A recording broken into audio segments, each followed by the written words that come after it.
Sarah, here we go. We are ready. All right, so 5, 4, 3, 2, and 1. All right, folks, welcome back to the podcast. Very excited to have us back, Sara Miley. Sara, welcome. Thank you so much for having me. It's great to be here again. Awesome. So, Sara is an experienced crisis advocate and an IFS-informed trauma recovery coach.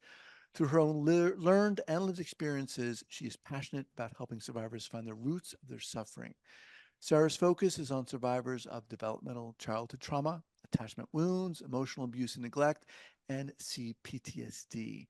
She's the owner and coach of Circle Wellspring LLC, founder and coach-sultant of the Personalized Trauma Healing System, and the host of the Trauma Survivorhood podcast. Sara, welcome back.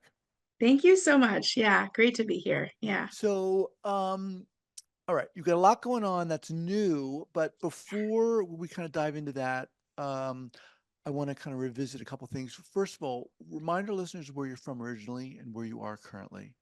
Yeah. So I am in an area. It's actually where I grew up. I've been coast to coast, lived in New York City, California. I've traveled quite a bit, but I've been back here about 8 years, at least for Okay. another few months, and then we'll see where the wind takes me this winter. It's actually going to be a big move. But yeah, for right now, I'm about a half an hour north of Boston. Okay. Awesome. Um, all right. So let's kind of before we get into the new things you have going on here, kind of want to revisit what how all this started for you. Yeah, great question. So, 41, almost 42 now this fall, and a lot of trauma. So, I am a CPTSD survivor, which essentially means multiple types of trauma over multiple years, ranging from different time frames. And that is my story. I have started in a very dysfunctional, chaotic home. I grew up with mental illness surrounding me, with emotionally unavailable people. I went to a very religious, very strict school. I grew up in that kind of religious trauma, spiritual trauma, saw a lot of abuse in those spaces, continued on to New York City. I had my son when I was a teenager there. I've dealt with some narcissistic abuse from his father, who luckily is not super involved in our lives, but we went through some legal trauma to make sure that everyone was safe. The justice system kind of failed us there, which was interesting. More religious trauma about 8 years ago, more family drama and trauma about 7, 8 years ago. And at that point, I kind of said, golly, I got to take a breather. I got to figure out what's what. And so that's what I did. I started therapy. I'm actually still with my same therapist for 8 years. It's luckily the only kind of trauma I think I can't say that I have.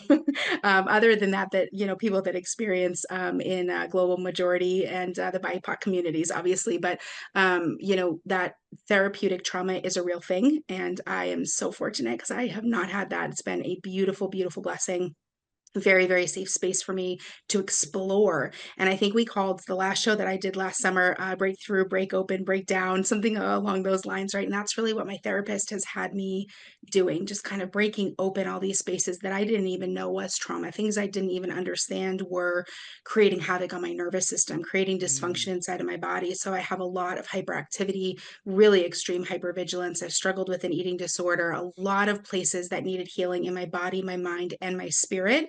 And then once you find healing in those areas, you can start to connect back to that mind, body, spirit in more authentic wholeness.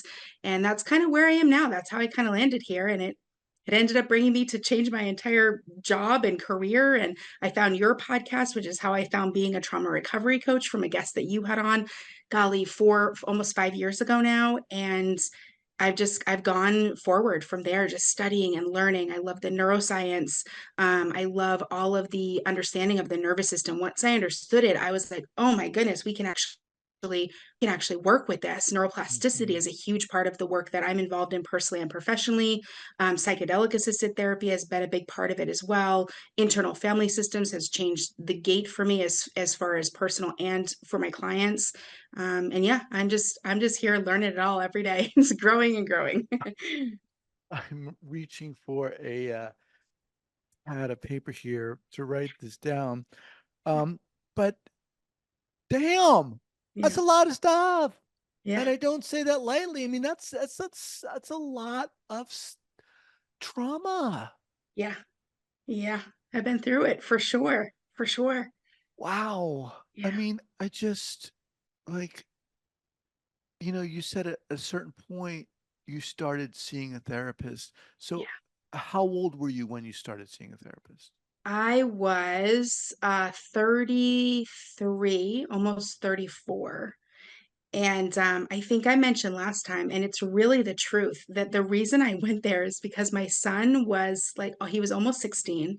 Thought, gosh, he's going to get his license. He's going to go off to school. Like, I have to figure out who I am, which I Mm, didn't know that that would take so much work. But when you have complex trauma, it takes a lot of work to figure out who you are and come back to that authentic place. And like, well, in the movies, like, people go to like talk therapy and figure out who they are, right? And I kind of thought I was going to use him like a life coach because I really did not know that I had so much trauma. And so that's kind of how it started for me. And that's what I say when I mean we really broke open things I had absolutely no clue about, things that I had even repressed, things that I didn't even recognize were so jarring to my system. Some of the things I've been through have been sneaky because you have so much of this underlying current of trauma. So your body is already prepared for it. So when something new happens, like a sexual assault after you've had childhood trauma, or you go through legal trauma after you've had developmental trauma, your brain is wired to go, oh, we know what to do with this. This is more bull crap. Like let's just do this.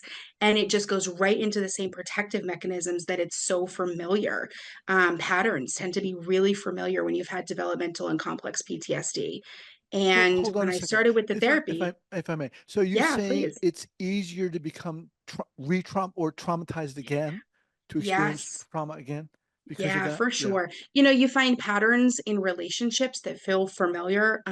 The real problem with the brain, as great as is it really loves familiar. So actually, even if something's unhealthy, like a coping skill might be unhealthy, but it's familiar and the brain knows it can get results, it doesn't really want to move out of that. So to retrain the brain that, hey, safety in a relationship, hey, boundaries, these are healthy. This is going to be good for the system.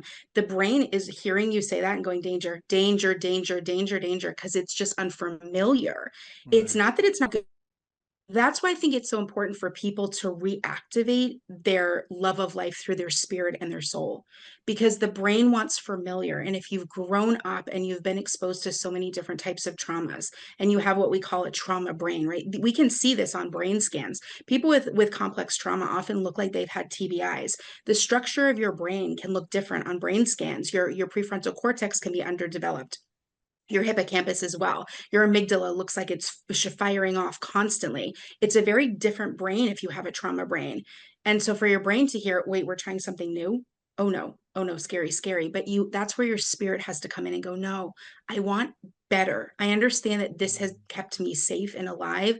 And there's a real gratitude and compassion for yourself for those coping mechanisms and coping skills and strategies that you've used, but to open that up to new tools that are now healthy and more adaptive to your current life, because you're not still in the trauma, right? I'm not still a 6 year old who can't leave the house, right? I'm not still in the assaults. I'm not still in the religious cults. I'm not there anymore. And so I get to choose now what actually feels right for me because I've connected to that authentic self, which I think is through the spirit, because the brain just really wants familiar. It's kind Mm. of a it's like, brain, you do so much for us, but that is a lacking in the brain, that it wants familiar. Just listening to you talk, Mm, I can feel your passion and almost, I mean, to the degree that I can, what you've gone through, you can hear it. You can feel the uh, compassion you mm, have yeah. for doing this work. At what point did you say, okay, I want to start helping other people move Yeah. through this? I started helping people the day I was born in more adaptive safety skills as a coping skill, to deal with dysfunction and chaos. So it's actually kind of an innate thing that came with my environment in my developing years, in my teen years through my 20s, having a child when I was a teenager. I have been taking care of people my entire life. But what was great about the healing work that I've done is to go, wow, I have all these amazing skills, right? I can really read people. I'm able to look at like microfacial expressions. I'm able to read people's tones. I can Mm. sit in an empathic way with people and their emotions. And I have so many resources. the idea of resourcing people so that I do not have to walk next to them every moment of every day is way less of a trauma response and more now of a, this is a great thing that I can help the universe. And this is something that I can do from a self-led place. And IFS, that's what we talk about, the self energy, really compassionate, really clear, but resourcing has become one of my superpowers rather than here, I'll just do it for you. Oh, you know what's going to work. Let me just do this. Let me just, that Mm-hmm. hero complex that I've always had, that fixer, that savior mentality. Now I do it, but I'm helping people who are actually putting in the effort and I'm helping them move forward with what they want. They're asking me for help. I'm delivering to them, just walking alongside, but I'm really giving them recommendations and resources and tools to fill their toolbox, just like I had to fill my toolbox with new, healthy, adaptive coping skills for our present moment, using your spirit, using your authenticity, not being driven by fear and trauma and danger. Let's talk about Full Circle Wellspring. When did that come about? Why did you develop that? Yeah. So when I heard on your show, Jennifer Candera came on and she was a trauma recovery coach, and I was like, oh, that's my future right there. I was already doing some crisis advocacy work. I actually really love crisis work. I was like, yeah, that's the next step. I'm going to do that. So I took some classes, moved in that direction, started the program, started my own LLC a couple years ago. It's going to be, gosh, almost 3 years now, and started seeing clients specifically for trauma recovery. And that is doing the walking alongside. That is the hearing their story. That is making sense of their trauma so that they can make sense of their future and move forward. That is helping them understand their brain, understanding what's going on, why these coping skills are useful, and then resourcing their toolbox and filling them with coping skills and just walking alongside, right? More of a coaching kind of Mm-hmm. nature and relationship. And as that moved on, shortly after I was on this show, I think last summer, I really started almost being pregnant with these ideas of really moving into the resourcing space. So even my podcast, Trauma Survivorhood, the goal of it is to share resources. I always ask my guests what were their resources. And now my guests have often become resources themselves, authors, therapists, coaches, but what was even helpful in their healing, so that now we're sharing resources. And as that really became a passion of mine, that's where I developed my trademarked program, the Personalized Trauma Healing System. And I launched that last September, so not quite a year ago. And that is really more of a coach-sulting role, because that I'm still coaching you. It's still client-led, still very collaborative in our goals, but it is me using the expertise that I know from my lived and learned experiences. It is my uh, dizzying array of modalities that I've tried personally, that I've read about, that I've studied, that I've gotten certified in for some of them, and helping people with lifestyle design. And that's really what Personalized Trauma Healing System is. It's really curated lifestyle design, but specifically for trauma survivors. So this is things like sleep, eating, exercise, but also sexual health, emotional well-being, social life, family planning, career. Like, are you happy in your career? Your lifestyle can be designed so that you have more regulation on a regular basis. And so I use a lot of polyvagal theory with this, right? So your trauma keeps you dysregulated a lot, especially if you have trauma brain. You have a very narrow window of capacity, or window of tolerance, we call it, window of regulation. And coping is what when you're doing when you're dysregulated, right? And so the Mm-hmm. trauma recovery coaching is kind of filling toolboxes to help you regulate when you're dysregulated. But the personalized trauma healing system, this lifestyle design, is actually expanding your window of capacity. This is allowing for more space for you to have in your nervous system, because you slept well, because you're eating healthy, because you've got a couple of safe friends, because you're in therapy, because you're doing yoga, because you're doing a career that you love every day, you like your job, because you're learning how to parent with boundaries, right? The lifestyle design is expanding that window of capacity so that you're actually more regulated. You don't need as many coping skills. You're actually coping more often just in your own regulation from that. And that's where that kind of birthed out of in this last year or so. So give me an example Yeah. specifically. So someone comes to you Yeah. and we're talking about the personalized trauma healing system. How might they, granted, everyone's going to be different, but give us an Yes. example. How might someone present and what are you doing with them? How are you working with them? Yeah. And so, okay. So when they're coming to me, they're specifically either trauma survivors, or if they don't identify as that, I want people to also hear that high chronic stress is also a way that dysregulates you, right? So not everybody associates with that name of being a trauma survivor. And so when they come to me, they're going, I need more regulation. Something's just not quite right. I'm not happy. I'm not waking up fulfilled. I'm not going to sleep fulfilled. I'm just not feeling right in my body. I'm not feeling right in this life that I've got for myself. Right. And I have a couple of free resources on the website as well. So they can take a couple of quizzes, kind of see where they are in their lifestyle design. We sit down and we kind of go through a bunch of different tests. Personality test, I designed something called the Joy Scale. That's mine. Very similar to what other people might be utilizing. Personality test, the Enneagram, love languages. And the Joy Scale is showing me, I want to be able to see progress on your Joy Scale. So if you're telling me Mm-hmm. I'm sleeping 3 hours a night because I wake up with night terrors, as a lot of trauma survivors do, or I have trouble going to sleep because they've got monkey mind, as a lot of trauma survivors and high chronic stress people do, and that's something you want to work on. Or maybe it's your sexual health, but you've had sexual trauma. Maybe it's this job that you hate, but you're like, oh, I kind of deserve to be in a crappy job. I don't even deserve to have happiness. Whatever pillars of lifestyle design they want to work on, that's where that client led collaborative mentality as a coach still stays really ingrained in me. I want Mm-hmm. people to only be working on what they want to work on, what seems out of balance for them. And sometimes the recommendation might be, maybe this could be a hormonal thing. Have you checked in with your doctor? Have you ever done a sleep study? Maybe it's sleep apnea. Um, and then from there, helping them with other tools, not just in working through their trauma. So if you're waking up with night terrors, I'm kind of picking on sleep right now, but we'll just go with it. Mm-hmm. If you're waking up with night terrors, well, we need to get to the core of what keeps waking you up. What is that night terror? Let's work on that. Ways that you can decompress before you go to bed in order to stop that monkey mind if you are a trauma survivor and you just struggled. Night is a little scary for you, right? Maybe that's the only time in your whole day that you're actually stopping and being quiet. So your brain's like, oh, now she's listening to us. Let's talk now.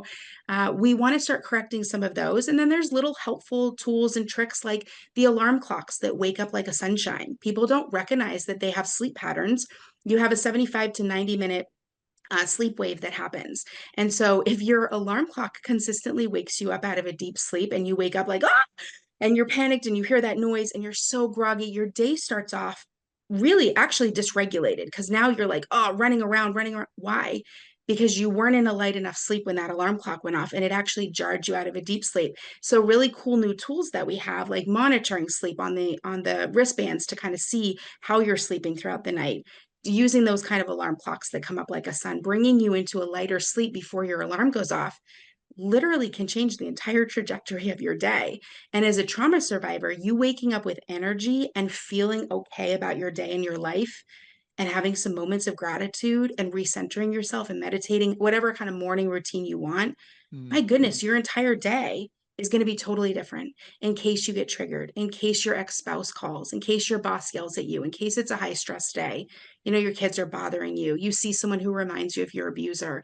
You're going to have more regulation because you started your day off totally different. And you can apply that exact same strategy to every pillar of lifestyle design that I work with people. Social life, super important. Having safe, close, trustworthy people changes your entire being.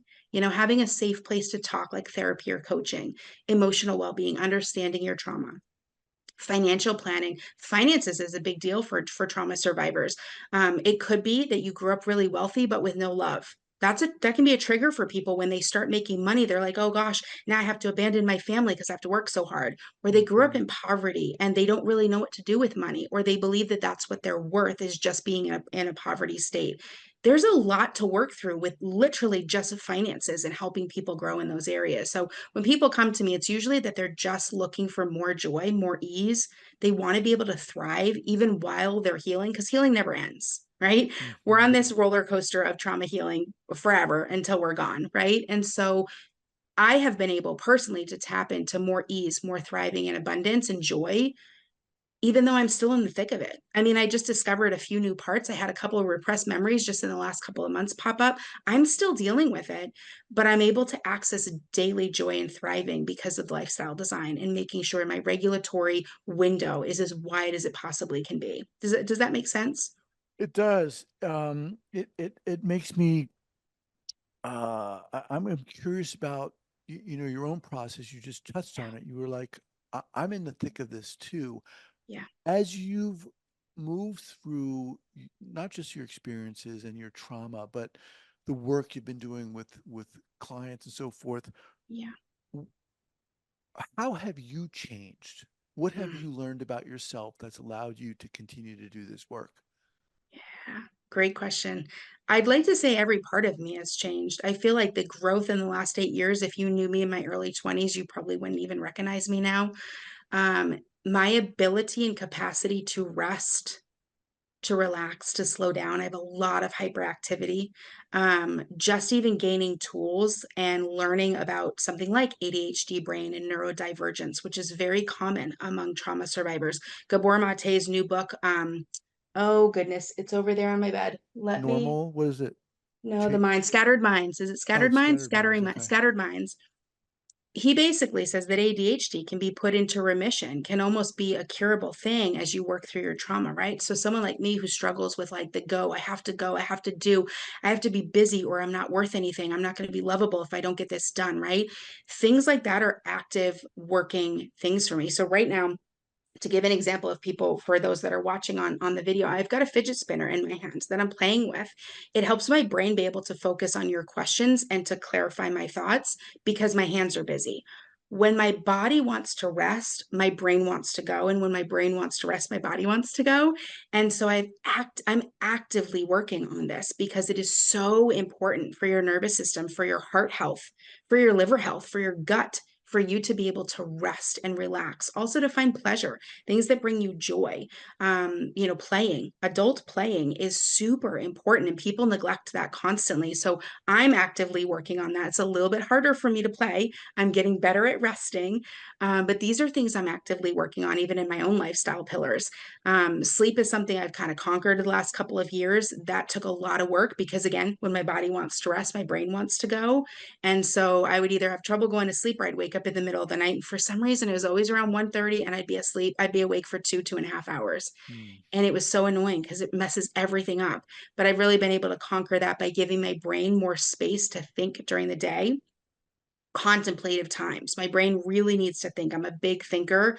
Um, I used to be really an overthinker. I guess maybe my therapist would probably say I still kind of am, but I would say meeting myself in those places where I know I need work, right? Exercise is great for me because of the hyperspaces in my body. Lifting weights is great. It really makes me feel really complete and whole. It really gets the sweat out. I get to work through some anger while I'm doing it. Things like that have been really, really helpful for me. And then I work with a ton of different practitioners as well. I'm still actively working through hypnotherapy. I have an IFS practitioner. I do multiple modalities of body work. I'm moving in the space of psychedelic assisted therapy and ketamine currently, which is a huge help for your nervous system. But it's also brought up things that then I can work through that I didn't even know were in there because your brain is more open to change during those times of psychedelics. So So yeah, are this space. in that field with psychedelics Yes. as a, a consultant or as a client or both?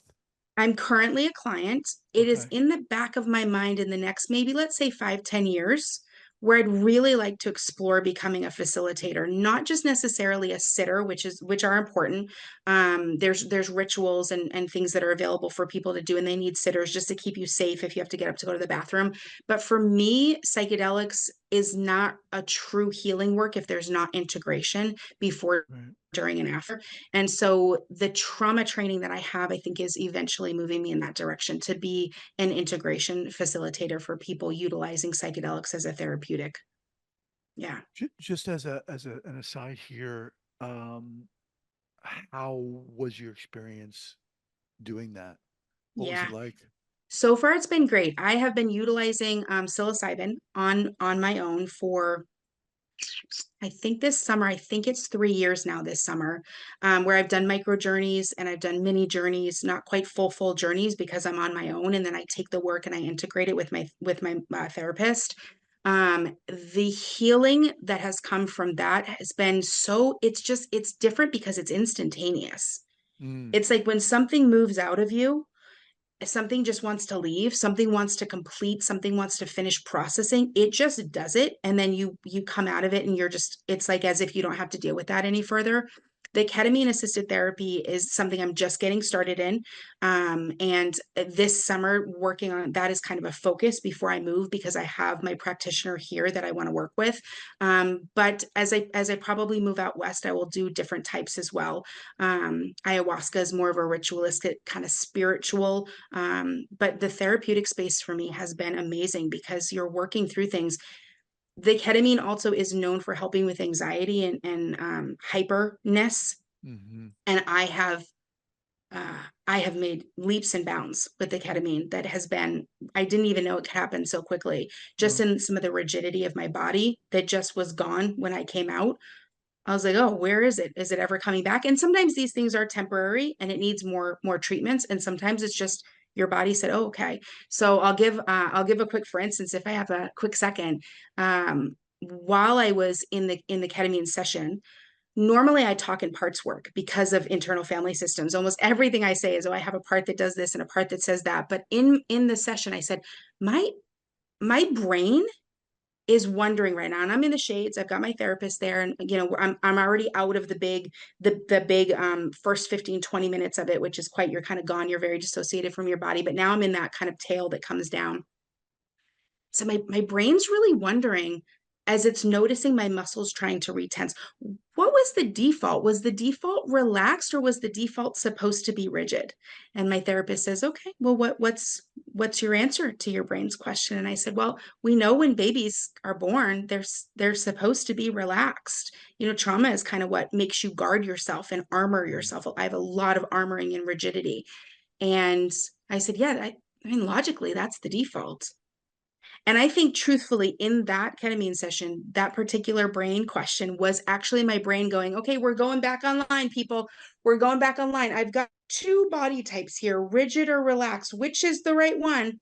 And it plugged in the right one. And so far, months later, and my whole body composition has changed. The mm. armoring is lowered. So it's helpful.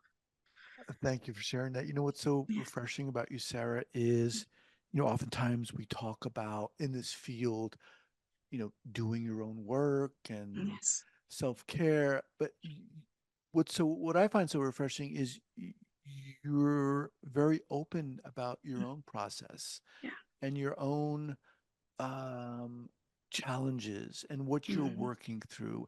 And I can only imagine how engaging and welcoming that is for people who you work with. I love that. Yeah, I think it's such a different space for coaching as well because we are so open. There's a running joke there's a Netflix special called Michael Tuesdays and Thursdays. He's been at his therapist twice a week for 15 years. He finds out later his therapist is writing a secret book about him. It's a very, very funny, it's a short little series, maybe 8 or 10 episodes. And he says to his friend in an episode, he goes, you know what's so weird? This guy knows everything about me, and I don't even know his birthday. And also, wouldn't it be weird if he had a birthday? And I went into my therapist and I told him this, and I said, it would be weird to me for some reason if you had a birthday. Like, that's so weird. But in the coaching world, we are more open with our personal story. It is more hands-on. If my client's going through something, I will be like, oh my God, I know exactly how that feels. God, I've gone through that. Now, I'm not going to get into it in the middle of their session, and then they're going to be Sure. caretaking me. But the ability to connect with someone relationally, I always say, well, I guess I think everybody always says this, relational trauma happens when relationships are supposed to be safe, a caretaker, someone who's supposed to be an authority, and they break down and they abuse that power, that relationship, right? Relational trauma really needs to heal inside of relationship. And so when I can offer bits of myself, that for me allows people to be able to relate to me. And if they can feel safer in my presence because of it, it's so worth it. So Yeah. yeah, thanks for naming that. Yeah. All right, Sarah. We didn't even talk about your podcast, the Trauma Survivorhood podcast, but we'll have Yeah. that linked up here at the Yes. show notes page at the traumatherapistpodcast.com.